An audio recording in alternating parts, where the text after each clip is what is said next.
তো আজকে আমরা শিখব কি করে উইন্ডোজ অটো আপডেট অফ করব বা ডিসেবল করব। এই জন্য আমাদের কিবোর্ডের Ctrl+R ক্লিক করতে হবে। তারপরে এই কিবোর্ডে Ctrl+R ক্লিক করলে হবে বা উইন্ডোজ অপশানে গিয়ে রাইট ক্লিক করলে হবে। সেখান থেকে যাওয়ার পর এখানে আমাদের লিখতে হবে services.msc।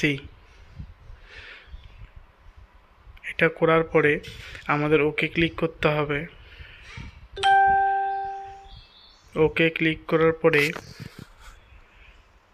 যে মেনুটা আসবে, যে অপশানগুলো আসবে, সেখান থেকে আমাদের সেই অটো আপডেট অপশানটা সিলেক্ট করে নিতে হবে। এই জন্য এই অপশানটা আসার পর আমাদের যে কোনো একটায় অপশানে ক্লিক করতে হবে। করার পর আমরা কিবোর্ডের ডাব্লু প্রেস করব। ডাব্লু প্রেস করার পরে নিচের দিকে চলে আসব।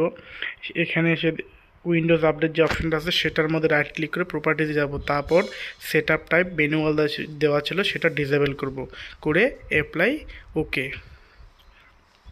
দেন পিসি রিস্টার্ট করলে পরেই এই উইন্ডোজ অটো আপডেট যেটা ছিল সেটা অফ হয়ে যাবে।